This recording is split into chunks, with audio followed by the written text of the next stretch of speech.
पुस्तक सबसे बड़ा रहस्य, अध्याय चौथा। आप सपना देख रहे हैं, यह जागने का समय है।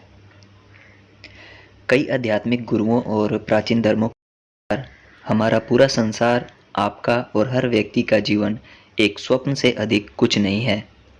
वे यह नहीं कहते कि हमारा संसार और इसके अंदर की हर चीज़ सपने जैसी है, लेकिन यह दरअसल उसी तत्व का बना है जिससे हमारे सपने बनते हैं। इसलिए यह भी माया है। जब आप जागरूकता के रूप में स्थायी तौर पर कायम रहेंगे तो आप निश्चित रूप से जान जाएंगे कि आपका जीवन और यह संसार वास्तविक नहीं है जैसा आप उनके बारे में सोचते थे। वे सिर्फ सपना है। यह जीवन एक स्वप्न है।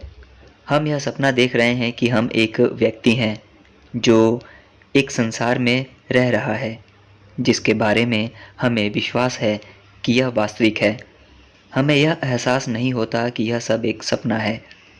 पूरा संसार जो हमें दिखता है एक स्वप्न भ्रम के सिवा कुछ नहीं है जो कभी वास्तविक नहीं था। सत्य बाहरी संसार के पीछे है।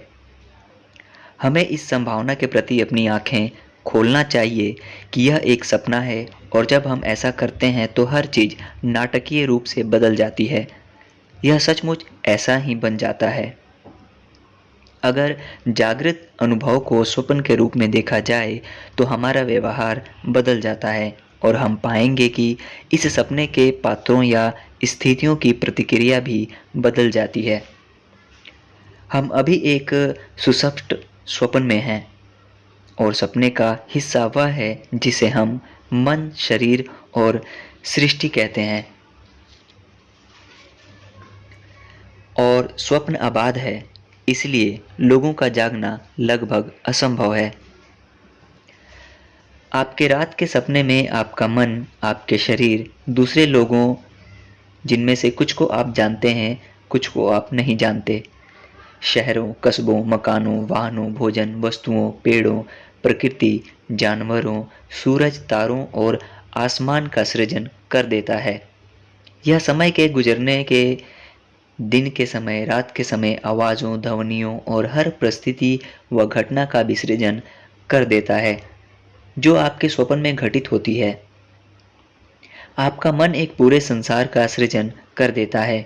यह आपके सपने वाले संस्करण का भी सृजन कर देता है और यह हर चीज़ को इतना वास्तविक दिखाता है कि आप इस पर सवाल ही नहीं करते जब तक कि आप जाग नहीं जाते। सिर्फ तभी आपको एहसास होता है कि यह एक सपना था। आपने शायद सपने के बारे में एक अहम चीज़ पर गौर किया होगा। लगभग हमेशा स्वप्न में आपको इस बात का एहसास नहीं होता कि यह एक सपना है। सपना देखने के बारे में यही विडंबना है। सपने में पात्र अपने आप यह मान लेते हैं कि वे पूरी तरह जागृत है। सपने के पात्र जागृत नहीं हैं। सपने के अनुभव वास्तविक नहीं हैं, लेकिन सपने में आप इस बात पर गौर नहीं करते। सपने के बारे में एक चीज़ पर गौर करें। जहाँ तक सपने के पात्रों का संबंध है, सपने के पार कुछ भी नहीं है। सपने के पात्रों को कोई अंदाज़ा नहीं होता कि एक और तरह की असली किस्म की जागरूकता है। सपने के पात्र को इस बात का कोई अंदाज़ा नहीं होता कि वह क्या चूक रहा है। जब हमें रात को सपना आता है तो हर चीज़ सच्ची नज़र आती है। अगर हम शेर देखते हैं तो हम डर जाते हैं, क्योंकि हम यह नहीं जानते कि उस शेर का सृजन हमने ही किया है। अगर हम यह जानते तो संभवतः हमें डर नहीं लगता, है ना? इससे प्रमाणित होता है कि एक भ्रम बहुत वास्तविक लग सकता है जब हम इसके अधीन होते हैं, लेकिन जब हम इसकी मायावी प्रकृति के बारे में जागरूक बनते हैं तो हम समझ जाते हैं कि हम ही थे जो पूरे समय इसका सृजन कर रहे थे।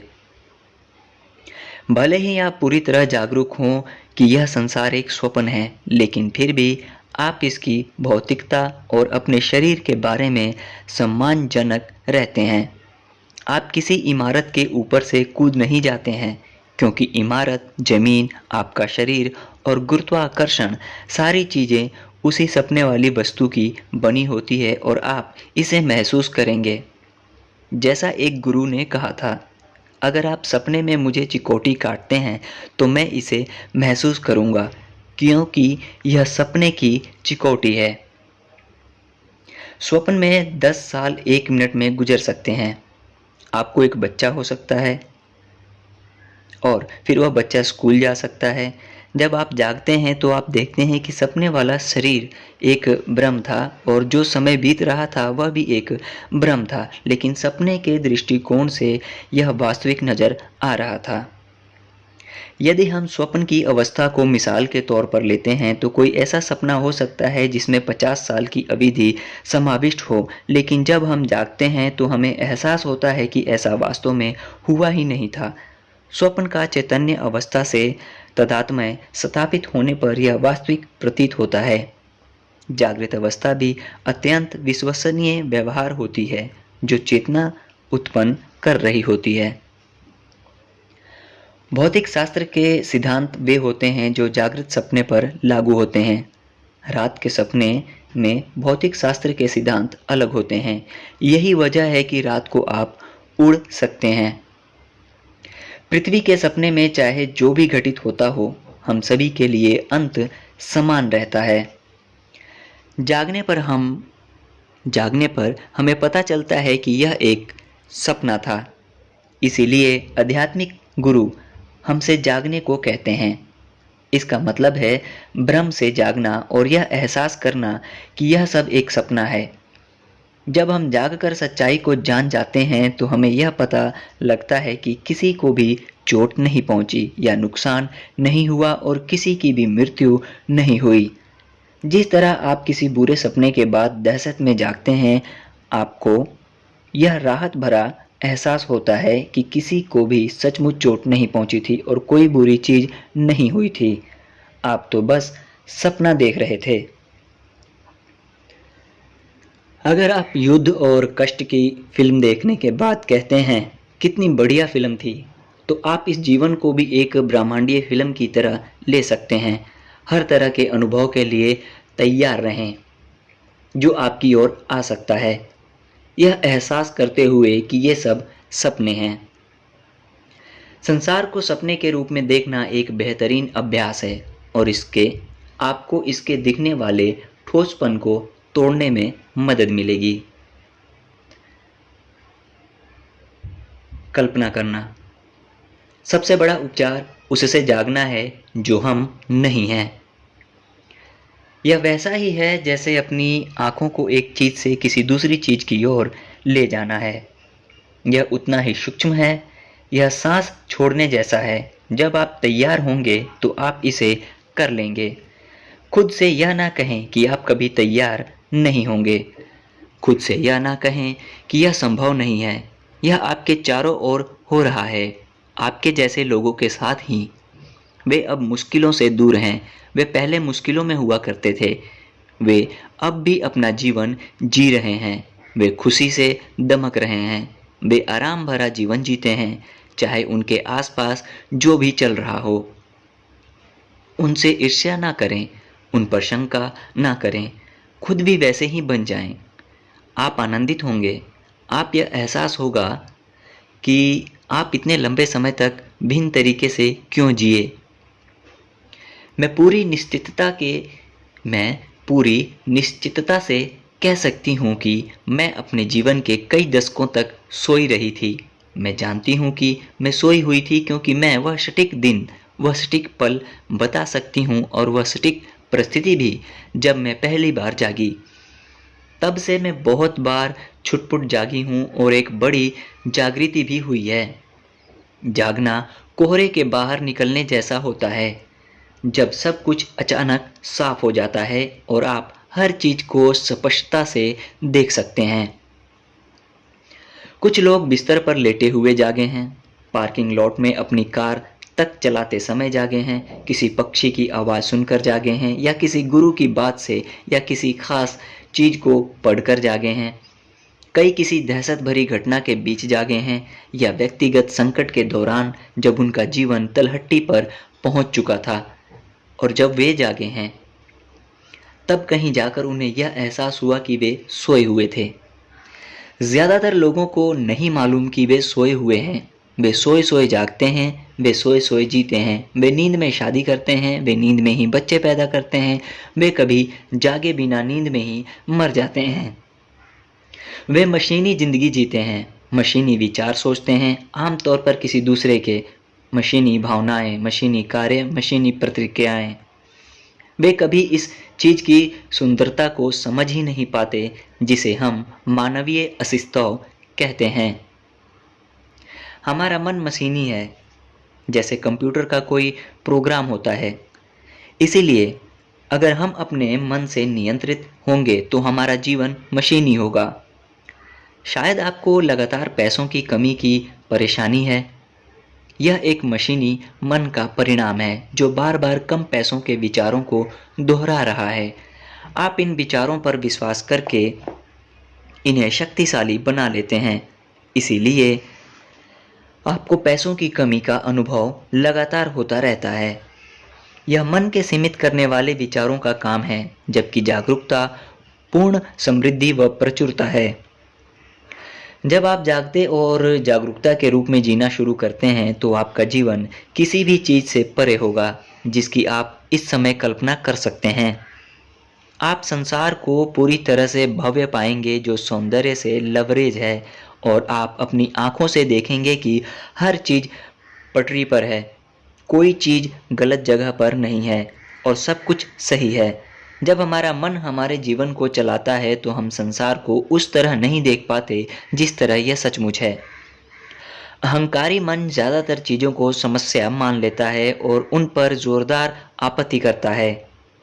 अहम केंद्रितता और पूरी तस्वीर को देखने की अक्षमता के जरिए यह मूल्यांकन करेगा, आलोचना करेगा और दोष खोजेगा। जीवन के सीमित दृष्टिकोण के कारण यह समस्याओं को अनुभूत करता रहेगा। आप जानते हैं, जागना दुखद होता है। बिस्तर में आप अच्छे और आरामदेह होते हैं, जागने पर चिढ़ होती है। इसी कारण समझदार गुरु लोगों को जगाने की कोशिश नहीं करेगा। मुझे आशा है कि मैं यहाँ समझदार बनने जा रहा हूँ और अगर आप सोए हैं तो आपको जगाने की कोई कोशिश नहीं कर रहा हूँ। यह दरअसल मेरा काम नहीं है, हालांकि मैं कई बार आपसे कहता हूँ, जाग जाओ। हम में से हर एक के लिए जीवन में एक उद्देश्य है। हम जो हैं उसके प्रति जागें और जागरूकता तथा संसार की इस अविश्वसनीय लीला का आनंद लें। जागने के बाद आप संसार में तो होंगे, लेकिन संसार के नहीं होंगे, जिसका मतलब है कि आप संसार की चुनौतियों से पूरी तरह से मुक्त होंगे। जैसा मैंने पिछले अध्याय में 3 कदमों वाले जागरूकता अभ्यास में रेखांकित किया था, जब आप जागरूकता के सत्य के प्रति जागते हैं तो अंतिम कदम है चेतन रूप से जागरूकता के रूप में बने रहना और मन तथा अहम में दोबारा नहीं खींचना। कुछ लोग अचानक जाग जाते हैं और हमेशा जागृत बने रहते हैं, लेकिन बाकी लोगों के लिए जागना एक प्रक्रिया नजर आती है। बहरहाल, हर कोई कहता है कि जागने की प्रक्रिया हमेशा गहरी होती जाती है और इसका कोई अंत नहीं है।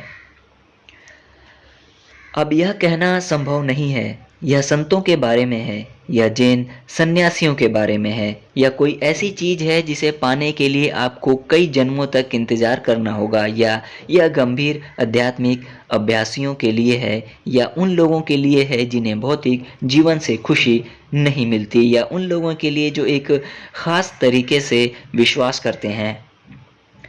जान लें कि आप वहां जा सकते हैं, वहां रह सकते हैं, बोझ या बंधनों से मुक्त जीवन जी सकते हैं। इसे अर्जित करने या इसका हकदार होने की ज़रूरत नहीं है। यह मुफ्त है, यह पहले से ही यहाँ है। यह कोई पुरस्कार नहीं है, यह तो अंतर्निहित है। आप जो सचमुच हैं उसके प्रति जागना ही सारी नकारात्मकता से मुक्त होने और स्थायी खुशी तक पहुँचने का तरीका है। यह पृथ्वी पर रहने वाले हर इंसान की तकदीर है, यह आपकी तकदीर है। आप इसी समय इसे अपना जीवन बना सकते हैं। चेतना का पहाड़।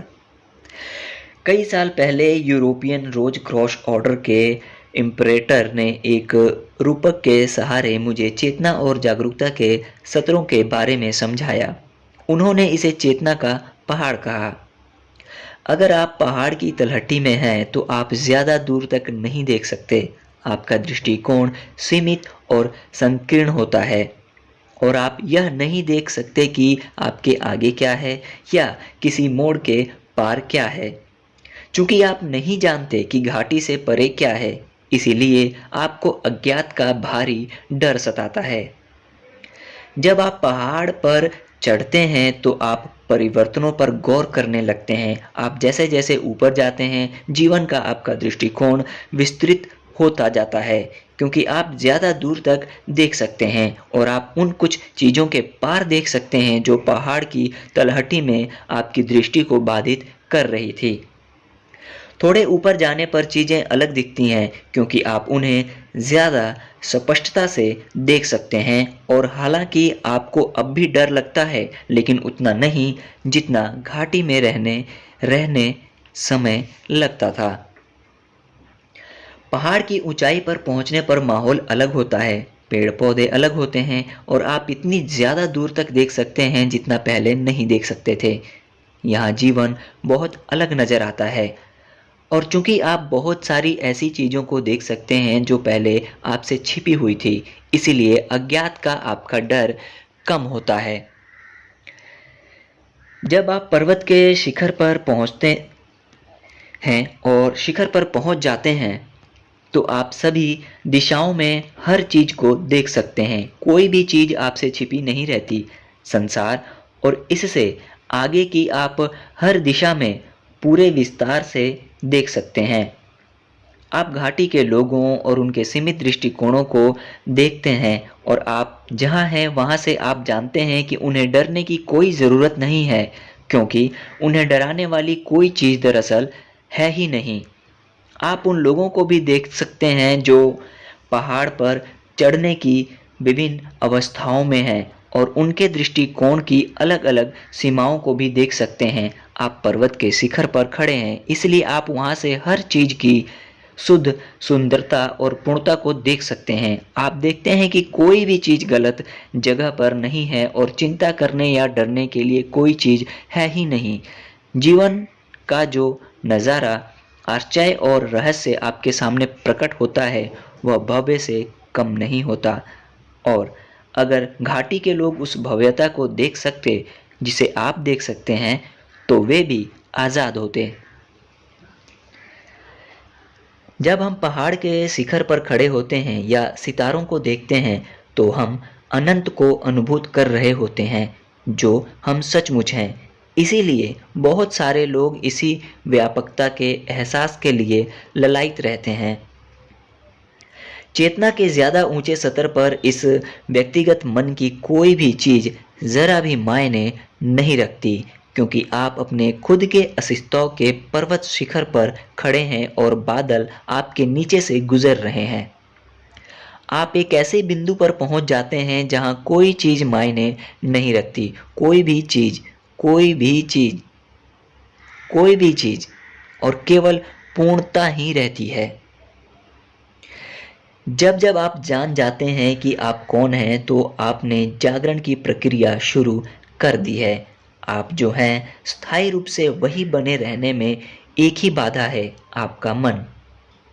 आपका मन भौतिक संसार में आपकी सबसे बड़ी शक्ति है, क्योंकि यह आपकी मनचाही किसी भी भौतिक चीज, घटना या परिस्थिति को उत्पन्न कर सकता है। लेकिन अगर आप इसे नकारात्मक विचारों पर विश्वास करते लेकिन अगर आप इसके नकारात्मक विचारों पर विश्वास करते हैं तो यह अपनी सृजनात्मक शक्ति का इस्तेमाल आपके खिलाफ भी कर सकता है। मन में कुछ भी गलत नहीं है। यह केवल तभी मुश्किल खड़ी करेगा जब आप यह विश्वास करते हैं कि आप मन हैं। जब आपका मन आपकी तरफ से बोलने की कोशिश करता है तो याद रखें कि अपने सिर के भीतर आप जो आवाज़ सुनते हैं वो आप नहीं हैं। आपका मन कोई वास्तविक तत्व नहीं है, बल्कि एक प्रक्रिया है। एक मशीनी प्रक्रिया। यह विचारों से बना है और इसके द्वारा उत्पन्न विचार आपके विश्वासों के प्रोग्राम्स में से आ रहे हैं जो आपके अवचेतन मन में मौजूद है। अवचेतन मन हमारे विश्वासों, स्मृतियों, व्यक्तित्व के गुणों, स्वचालित प्रक्रियाओं और आदतों का भंडार है तथा इसका संचालन किसी कंप्यूटर के संचालन से भिन्न नहीं है। यह पूरी तरह से मशीनी होता है। आपका अवचेतन मन चेतना मन से जानकारी प्राप्त करता है जो आपका सोचने वाला मन है और यह उस सारी जानकारी को स्वीकार करता है जो सोचने वाला मन इसे देता है। अवचेतन मन अपनी ओर आने वाली किसी भी जानकारी में भेदभाव नहीं करता है, बल्कि हर उस चीज को स्वीकार कर लेता है जिसे सोचने वाला मन सच मानता है।